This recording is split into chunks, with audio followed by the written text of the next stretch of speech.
Muchas gracias por acompañarnos una vez más a esta nueva entrega de Pulso Nacional, su revista semanal de noticias. A todos los que nos siguen a través del canal 36 de BTV y todas las frecuencias de cable a nivel nacional, y los que nos siguen también por nuestras redes sociales como Pulso Nacional TV. Hoy tendremos un programa muy interesante con la participación del profesor universitario, periodista y escritor Rafael Darío Durán, con quien conversaremos sobre una de sus últimas obras. Así que no se pierdan esa interesante entrevista. Vamos a una pausa y regresamos con el pulso de la noticia.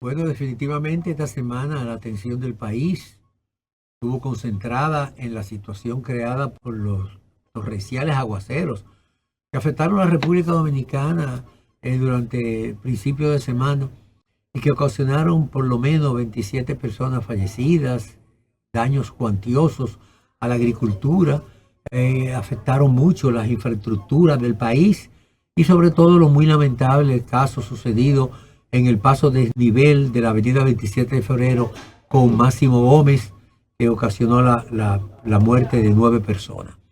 Una situación realmente muy preocupante que motivó la intervención inmediata del gobierno dominicano para enfrentar una situación que viene arrastrándose desde hace mucho tiempo y que puso al desnudo la necesidad de darle mantenimiento a las obras que ejecuta el gobierno. Muchas veces se hacen construcciones, se hacen edificaciones, pero hay que darle seguimiento al mantenimiento para evitar esa situación. Lo que ocurrió en la 27 de febrero con Máximo Gómez era algo que podría preverse.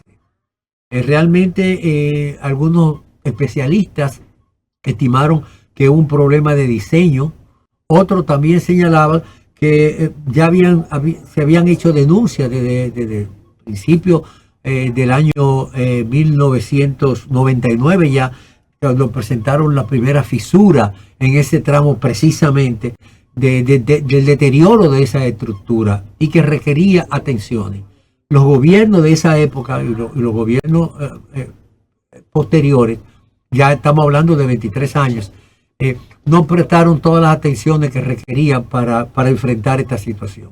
Y realmente lamentablemente ocurrió lo que todo el mundo sabe y eso obligó a que el presidente de la República tuviera que tomar medidas urgentes frente a esta situación y designar una comisión de alto nivel encabezada por el reconocido geólogo Osiris de León para hacer una evaluación de todas las edificaciones públicas, de los puentes, de las carreteras, de los pasos de niveles, de los túneles, de manera que el Estado pueda hacer un diagnóstico rápido de en qué situación está, porque hay una realidad, señores, hay una realidad.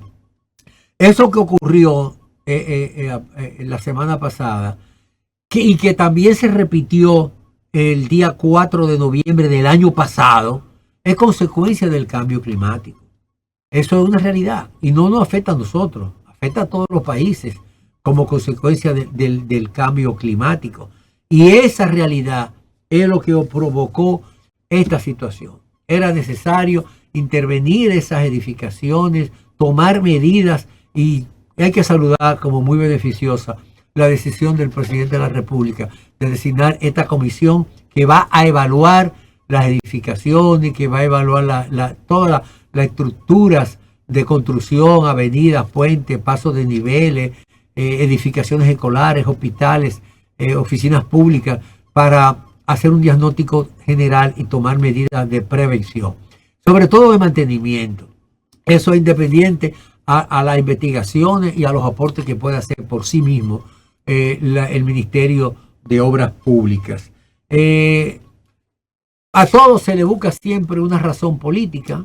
Hay sectores que elevaron su voz para protestar, porque atribuyéndole un descuido del gobierno, la ocurrencia de esa situación que se creó en el paso de nivel.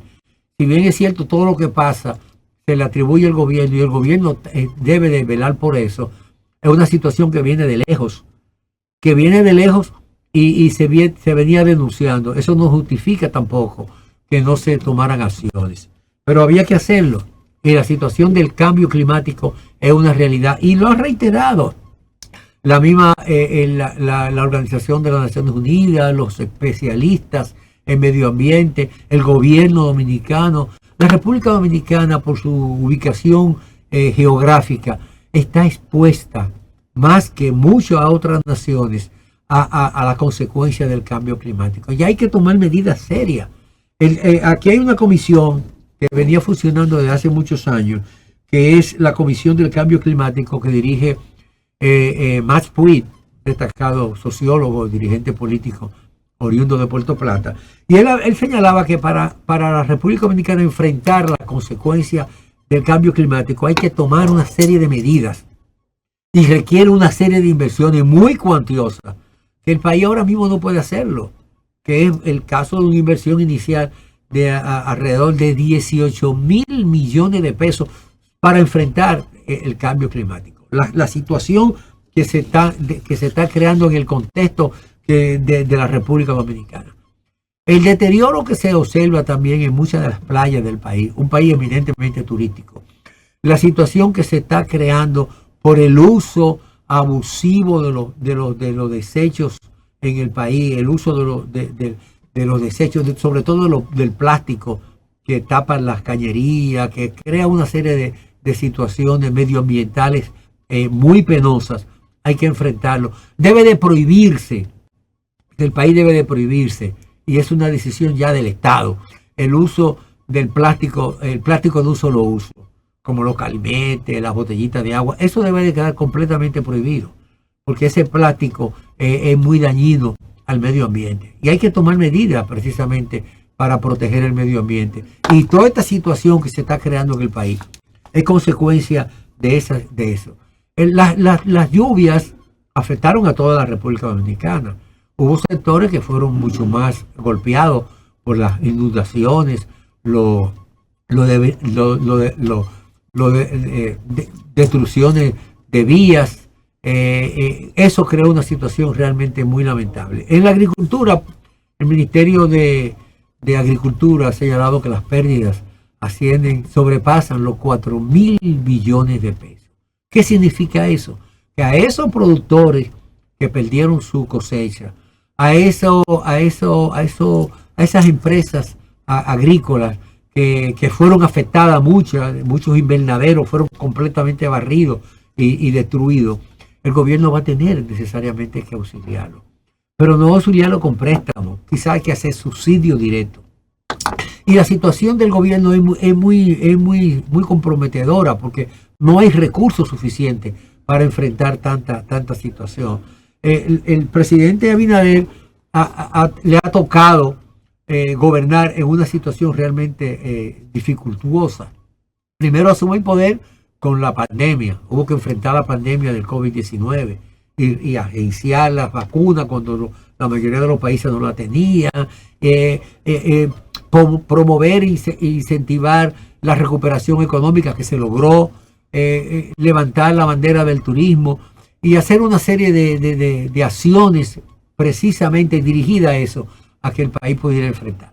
Después ocurrieron otras tormentas, el ciclón Fiora, que también que obligó al presidente a desplazarse, a tomar iniciativas, a financiar y a recuperar las personas que fueron damnificadas.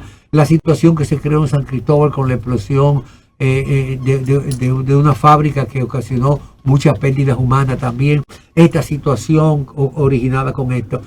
Y los recursos, no hay suficientes recursos para financiar. El gobierno está financiando la agricultura, los fertilizantes son financiados, hay una cantidad de dinero que se destina también para financiar los combustibles, para evitar que tenga un impacto. La situación creada por la guerra entre Rusia y Ucrania, que obligó a que el gobierno elevara sus gastos los gastos de asistencia social en más de 36.732 millones en este año, en apenas 10 meses, sin finalizar el año.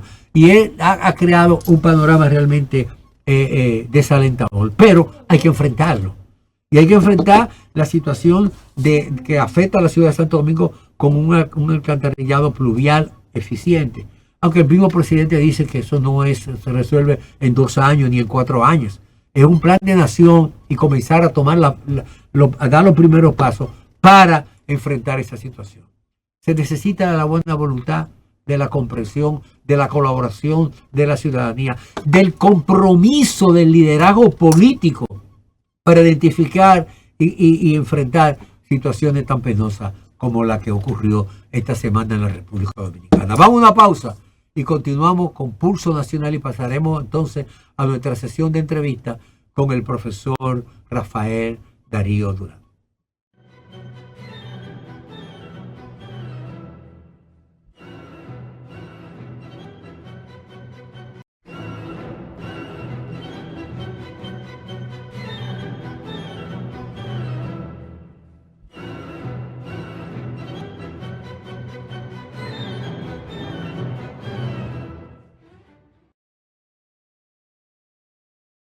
Nos sentimos altamente complacidos de recibir hoy en Pulso Nacional la presencia de un directo amigo, destacado periodista, comunicador, profesor universitario, escritor, Rafael Darío Durán. Saludos, señor. Qué placer estar compartiendo contigo en Pulso Nacional. Gracias por la invitación. Más que conversar sobre tantas cosas que podemos hablar contigo, nos gustaría ya focalizar un poco a tu última producción literaria, una novela que narra una situación que se desarrolla en un barrio de la capital en un momento y circunstancias muy especiales políticas que vivió el país. El intrigante diario de Poquita Fe. Poquita Fe. Explícame, ¿en qué consiste este libro? Bueno, fíjate, yo pienso, primero si fuera a hablar de bondades de este libro, yo pienso que este libro describe toda una generación de jóvenes que vivimos en la época de Balaguer, que fuimos testigos del auge de la izquierda revolucionaria, y en fin, que fuimos testigos de tantas cosas, de la banda colorada, eso, y yo trato en esta novela de rescatar todo eso que nosotros vivimos como generación. También a nosotros nos tocó en esa época creer en cosas fuera de las religiones tradicionales, como los movimientos gnósticos, ese tipo de cosas. El título ¿Por qué el título precisamente? Bueno, fíjate. El intrigante diario de Poquita Fe. ¿A qué se refiere cuando tú hablas de Poquita Fe? Falta o es un personaje de la Biblia habla cuando Pedro le dice al Señor como que no había peces, entonces él le dice hombre de poquita fe, hombre de poca fe. De poca fe. Entonces, a mí me ocurrió, yo estaba en un movimiento gnóstico universal y resulta que a nosotros nos vendieron la idea de que nuestro líder espiritual existía. Y yo siempre preguntaba que cómo era posible que ya que el movimiento había adquirido tanta popularidad en el país, porque nuestro líder espiritual no venía a visitarnos. Pues resultó que nuestro líder espiritual hacía tiempo había muerto. Y me dijeron que había reencarnado en su venerable esposa. Al yo insistir tanto, una de las personas que me orientaban me dijo esa palabra, hombre de poquita fe. Te bautizó a ti como hombre de poquita fe. Entonces, mi personaje es eso mismo, que al final llegué a la conclusión que en estos países la mayoría somos poquita fe, terminando siendo poquita fe. El término poquita fe implica no tan solo, en este caso de tu novela, una novela muy interesante, una narrativa muy interesante, de hecho que tú viviste, porque tú estabas ahí. Tú fuiste testigo, no fue que te contaron. Y aunque es un relato novelesco, se inspira en situaciones reales, cosas que sucedieron. Es una recopilación de cosas que sucedieron. Pero el término poquita fe siempre me llamó la atención. Y qué bueno que tú explicas tu origen, ¿verdad? Cómo tú lo sustraes de una realidad, de tu experiencia propia como gnóstico, y después por tu experiencia ya en la lucha política.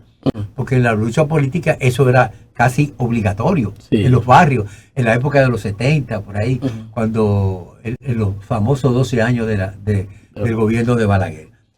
Bueno, yo creo que fue muy atinado eso de poquita fe. Hablando un poco sobre ya lo que narra y del contenido de la... Te voy a hablar... ¿Y hacia dónde tú vas con este sobre todo te voy a hablar del origen del libro. Yo pensaba escribir una novela, tú sabes que en toda la familia dicen que hay una oveja negra. Entonces yo conocí unos primos en Estados Unidos y resultó que ellos tenían un hermano que también tenían diferencia con ellos, igual que yo.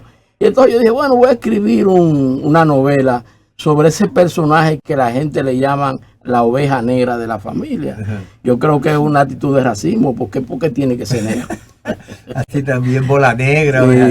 Todo lo negro es malo. Eso no debe ser.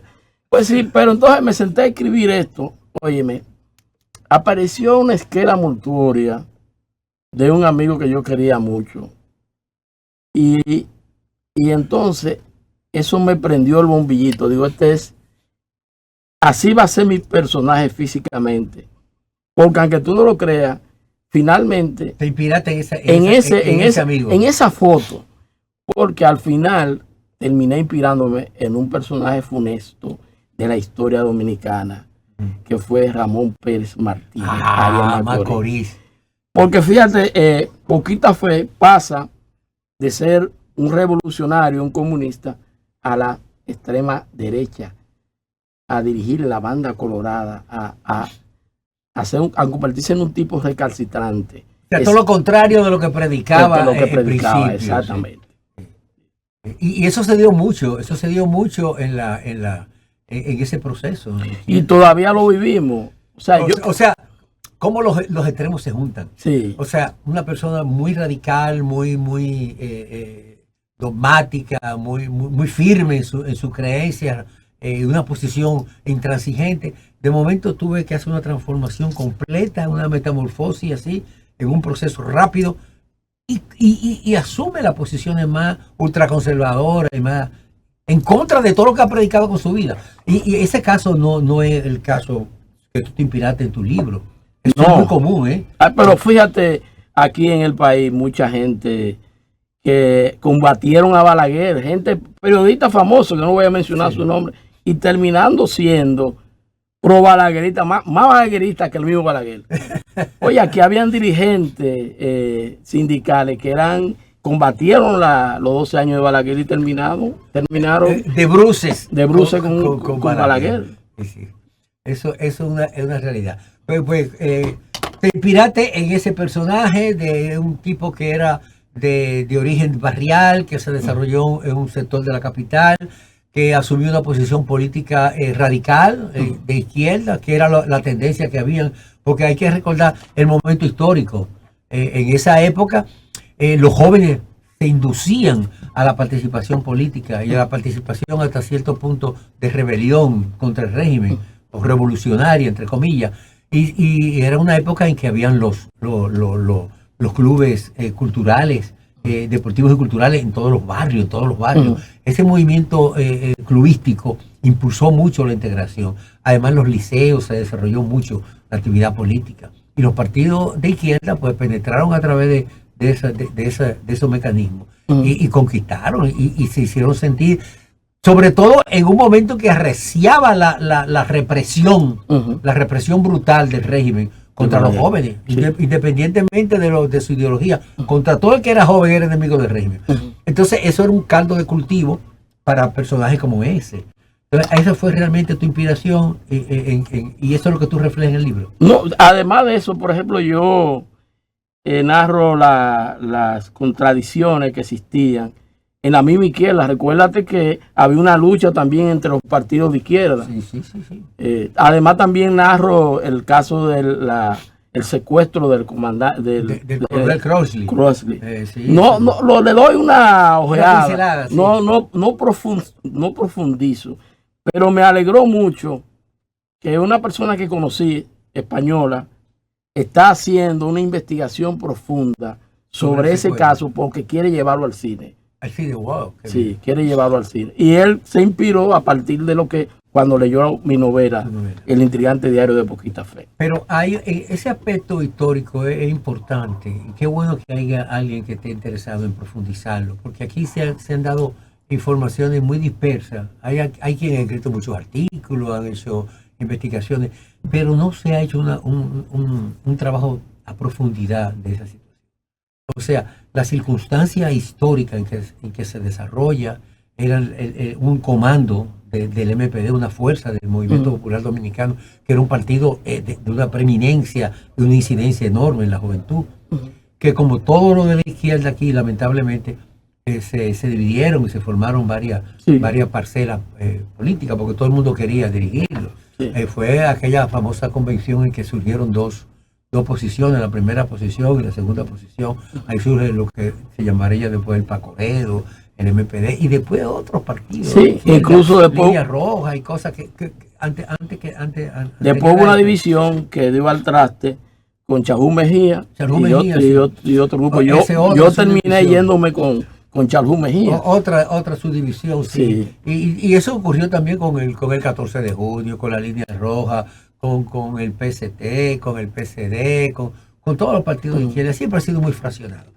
Entonces, uno de los comandos, porque acuérdate que el MPD levantó la bandera de resistencia, a lo mejor al campo, fue una concilio en una ocasión, y se formaron comandos de resistencia, y eso tuvo también el grupo de Amaury. Entonces, se planificó un golpe directamente al imperialismo, un golpe a los sectores de poder, y se le ocurrió la idea de hacer secuestro, que tuvo un éxito el secuestro, sí. Y permitió una negociación y salieron muchos presos políticos. Sí. Hubo que mandarlo a Europa. Hubo que negociar. Y ahí fue, y murió Maximiliano Gómez, lamentablemente. Entonces, bueno, que en la novela yo hablo un poco describo un poco a Maximiliano Gómez, ese tipo de cosas. Hablo un poquito de Maximiliano, cuando él decía que había que tener engrasado el FARC revolucionario. Pues yo milité. Pero era un hombre de mucha convicción, sí. Y yo creo que Maximiliano Gómez se entregó a su causa. Y un liderazgo. Y tenía mucha incidencia. Sí, mucha incidencia en la clase. Cuando llegaba el Moreno había que respetarlo. Sí, era un hombre que tenía. Mira, Villa Francisca fue un bastión de la izquierda. Pero un bastión de la izquierda revolucionaria aquí en este país. Sí. Pues sí, entonces, además, esta novela, como toda novela, tiene aspectos románticos. Hay un romance entre una persona mayor con una jovencita. En fin, pero óyeme, lo que yo pienso, lo más importante de esta novela fue que yo rescaté el valor de la amistad. O sea, estos amigos están separados por los años, ya después que han pasado los años. Y cuando llega la amenaza de descubrir el diario de Poquita Fe, ellos terminan unidos y se reencuentran. Entonces, yo siempre insisto que uno de los valores que tiene esta novela es la amistad. Yo creo en la amistad. Y es un valor que se ha perdido mucho. Exactamente. Ahora lo que se impone es el poder del dinero y la decisión. Pero ya lo que nosotros conocimos, yo me crié en Villa Francisca, yo nací en Villa Francisca. Pues yo pensé que tú eras de San Carlos. Bueno, San Carlos, Villa Francisca, los dos barrios, hay una calle que divide los dos barrios, que se llama 11 de Julio. De este lado pertenece a Villa Francisca y de este lado pertenece a San Carlos. Esa calle divide los dos barrios, y tú buscas en el ayuntamiento el mapa, y tú ves que esa calle es la divisoria de los dos barrios. Me crié en Villa Francisca, San Carlos. Fíjate que yo centré mi novela en San Carlos, porque yo siempre he tenido mucha admiración por San Carlos. Yo siento que es un sector donde la gente tiene una buena relación y hacen muchas actividades y se reencuentran. Pues yo sé que de tu amigo Pablo Solano, claro que nuestro amigo mutuo. nos criamos ahí Y José Herrera. José de Julio. Claro, claro. Sí, sí. Ha habido muchas Sí. personas destacadas. Sí, había mucho valor en esa época. Sí. Pero ahora se ha perdido todo. Yo recientemente tuve una visita por el barrio y cuando comparo lo que es ahora y lo que era antes, cómo las cosas cambian. Es una ley de la vida cambiar, Sí. pero en vez de cambiar para mejor, cambian para peor. Sí. Es una Es situación lamentable, es lamentable. Entonces tu novela se desarrolla en el barrio En el barrio. y recoge vivencias del barrio. Bueno, como yo no soy del barrio, tuve que hacer algunas investigaciones sobre el barrio. Pero los barrios aquí ¿De qué barrio todos. tú eres? Yo fui en el 27, mi labor política yo la desarrollé en el 27 de El febrero. 27 de febrero. Y mi labor clubística en Gualey también en el 27 de febrero. Y- Pero los barrios todos eran parecidos sí, en esa tenía época, un no había, patrón, había un patrón, sí, había un exactamente. patrón. Sí. Y eso lo determinó mucho la lucha política que se desarrolló Sí. en esa época. Como yo te decía, lo de los clubes incidieron mucho. Ujú. Entonces ya, y cada partido pues promovía su...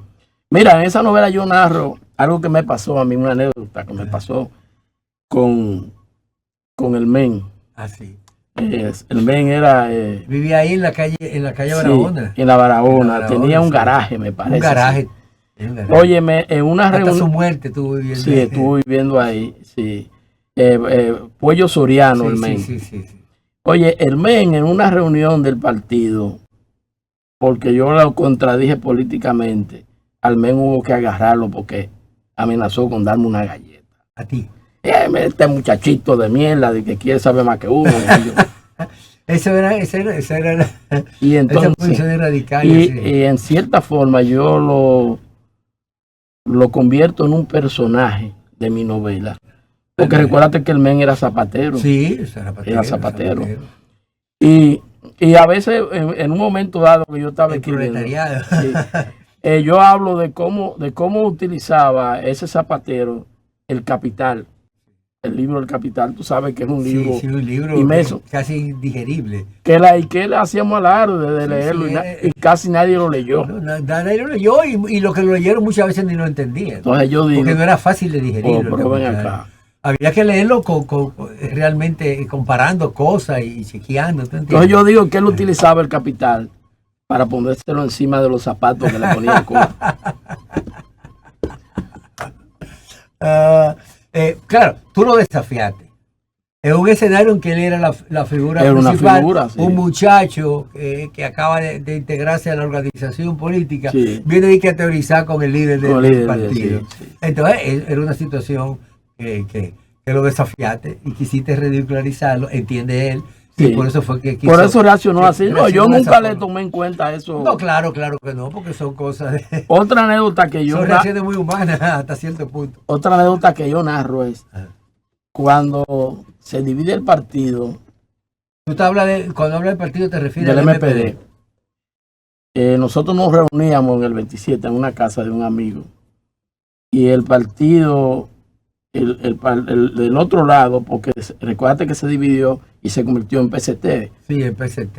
Sí, que la dirigía Rafael Charjú Mejía, que ahora es un destacado investigador del merengue típico, a quien yo admiro muchísimo. Y ha hecho un aporte tremendo. Tremendo. Él y Uchilora. Óyeme, Han hecho trabajo yo he extraordinario. planteado, Ha rescatado ese valor cultural y de nuestra identidad. yo he planteado, Es un y qué trabajo. bueno que tú lo traigas a colación, que a Rafael Charjú Mejía, Croarte tiene que darle un Casandra especial por ese trabajo de rescate, de El investigación. gran soberano.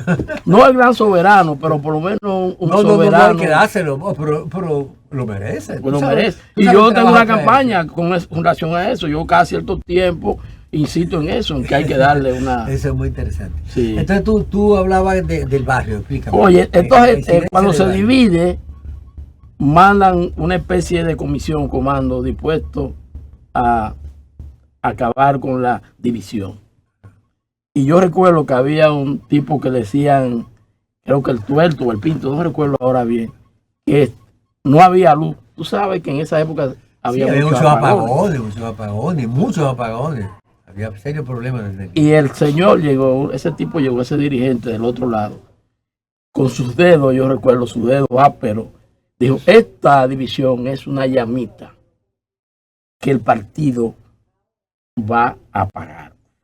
Y Y la apagó. sumergió No, con los dedos apagó la vela. apagó la Que vela. yo esa noche tuve temor a que hasta perder la vida ahí, porque tú sabes, Con esa oscuridad. la división Y la era di- violenta. Eran discusiones Sí. muy ácidas, muy agrias. Pero gracias al Señor no pasó de ahí, ellos se marcharon y bueno, y nosotros seguimos nuestro camino. Sí. Intrigante diario de poquita fe. Explícame lo del diario. Oye, el tipo lleva un diario, Realmente llevaba un diario. porque también ahí en esta novela yo quiero ver retrato la hipocresía de muchos dirigentes de izquierda y del ser humano. Él llevaba un diario, y entonces en ese diario él iba registrando todas las cosas que el grupo hacía. Entonces, cuando él decide pasarse a la ultraderecha, Pero interesante ese sí. dato. ¿Tú llegaste a ver el diario realmente? No, eso son Es cosas, una leyenda. eso es ficción. Es una Eso es leyenda. mera ficción. Cuando él decide pasarse a la ultraderecha, invita a sus amigos que lo habían acompañado siempre en todas sus aventuras, y ellos le dicen que no, que ellos jamás serían balagueristas. Pues él dice, bueno, yo voy a escribir un diario donde yo voy a dejar consignado toda la tropelía que hemos cometido todos. Y ese diario, mi hermana tiene orden que cuando yo muera, Hay darlo a que conocer. publicarlo. Entonces, el tipo desaparece, poquita fe, y un buen día aparece en el diario una esquela mortuoria.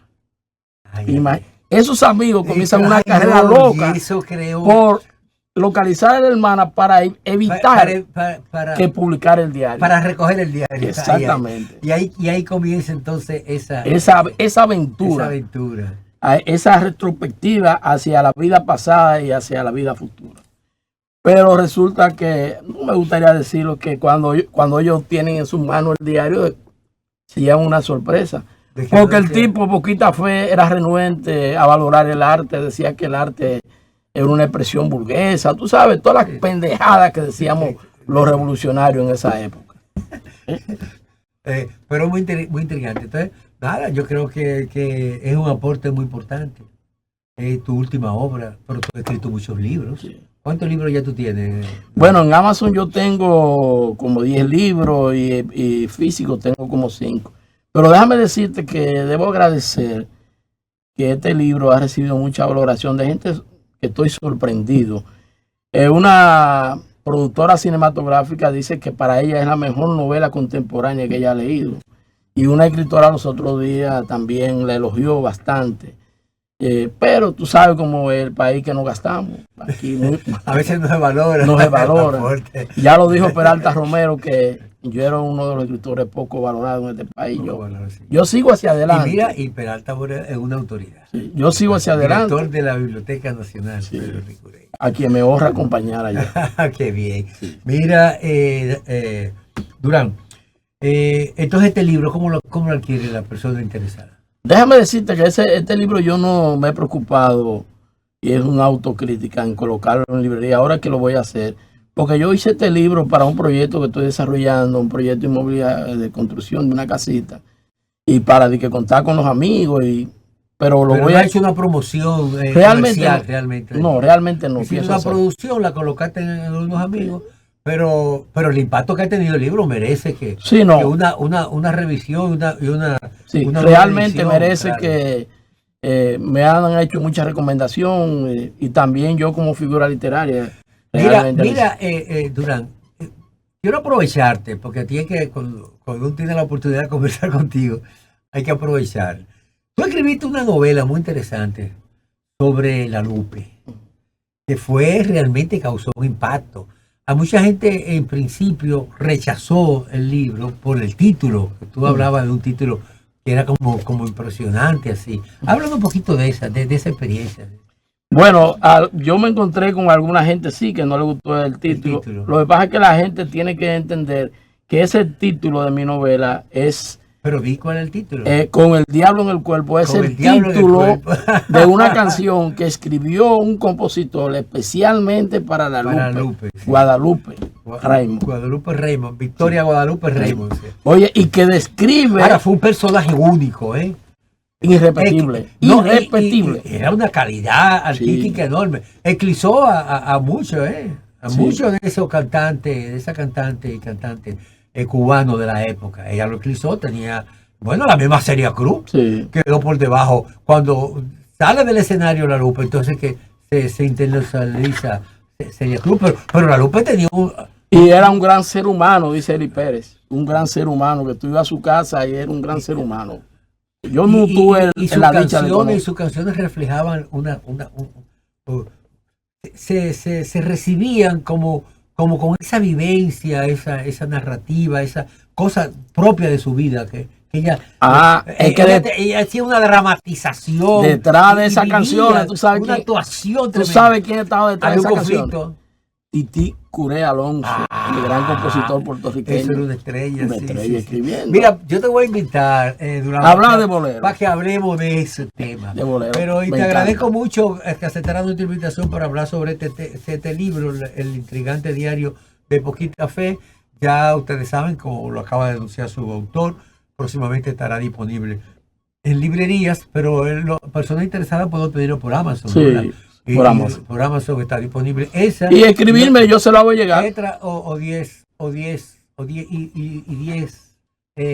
obras más del periodista, escritor, amigo. Me gustaría avanzar lo que viene pronto, si tú me lo permites. Pero claro, dime qué viene, cuál es tu proyecto. Bueno, el próximo proyecto que ya está listo para corrección es un libro de cuentos llamado Cuentos de Película.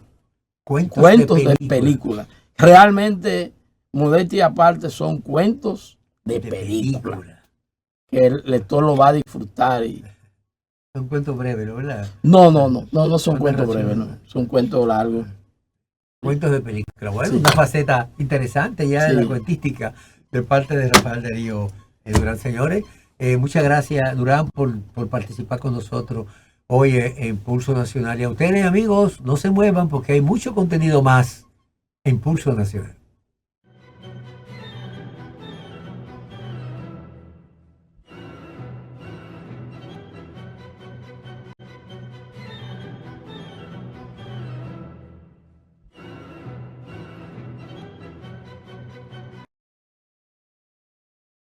Bueno, señores, el presidente de la República anunció esta semana una revisión, había llegado a un acuerdo de revisión del contrato de concesión establecido por el Estado Dominicano a favor de la compañía Aeropuertos Dominicanos, Aerodón, que administra 6 aeropuertos estatales desde el año 1999.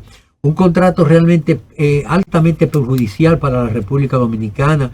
Durante 24 años la explotación de los aeropuertos dominicanos sin aportar un solo centavo en beneficio del Estado Dominicano.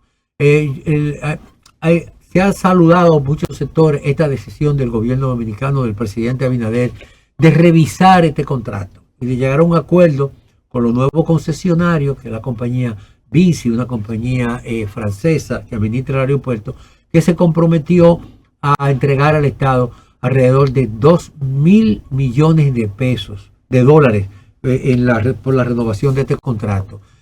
Durante los 24 años que Aerodón manejó los aeropuertos, pues nunca no otorgó un solo centavo de beneficio al Estado Dominicano. El Estado tuvo que renunciar al cobro de las tasas impositivas que establecida por ley a beneficio de Aerodón, con el compromiso de que Aerodón iba a hacer una serie de inversiones de remodelación y adecuación de los aeropuertos, cosa que no se realizó en la forma comprometida y que fue un gran fiasco, un gran fracaso, una estafa al pueblo dominicano. Hay que saludar con valentía esta decisión del presidente Abinader, no tan solo de revisar el contrato, que el contrato está supuesto a vencerse dentro de 6 años, adelantar la negociación para obligar a esa empresa a tener que pagar al Estado Dominicano realmente una cantidad considerable por el uso que está haciendo de los aeropuertos. El contrato original establecía que todo era para Aerodón, nada para el Estado Dominicano, y esta revisión del contrato con Aerodón, que ya pasó a manos de la Cámara de Diputados, esta semana será conocida, ya fue conocido por la Cámara de Diputados y se envió a una comisión especial para analizar todos sus detalles. Establece, entre otras cosas, que de inmediato, con la firma de la revisión del nuevo contrato, los nuevos contratantes tendrían que entregar al Estado Dominicano la suma de 750 millones de dólares, los cuales serían utilizados puntualmente en su totalidad para obras ya establecida e identificada por el presidente de la República en la ciudad de Santo Domingo como consecuencia de la situación que se presentó esta semana con la inundación en la capital como consecuencia de la lluvia provocada por la tormenta. La revisión del contrato de Aerodón forma parte de otras revisiones muy saludables que ha realizado la administración del presidente Abinader. Una de ellas fue del contrato lesivo, antipatriótico, firmado también en la administración del presidente Leonel Fernández para la concesión y la construcción de la autopista del Nordeste, el peaje sombra que obligaba al Estado Dominicano a desembolsar miles de millones de pesos anualmente a favor de una compañía, independientemente de la cantidad de vehículos que circularan por la vía. Eso, el intervenir ese contrato, renegociarlo y liberar al pueblo dominicano, al Estado Dominicano de ese compromiso, fue un paso realmente importante. Otro paso importante realizado por esta administración con la revisión de los contratos fue el caso también de Refidonza, de la Refinería Dominicana de Petróleo, atada a un contrato de compra con PDVSA, la compañía petrolera venezolana, que tenía un 50% de las acciones de la refinería. El Estado Dominicano adquiere la totalidad de las acciones en una circunstancia muy especial que obligó a asumir ya el control completo de la refinería a un costo realmente mucho menor de lo que establecían las acciones de PDVSA, es decir, del Estado venezolano en esa importante y estratégica empresa de la República Dominicana. Y con la revisión del contrato de Aerodón, el gobierno da un paso hacia adelante también. La revisión de estos contratos representa un beneficio directo para el país de más de 2.428 millones de dólares que se evitaría el país de pagarlo de no haberse revisado estos tres contratos.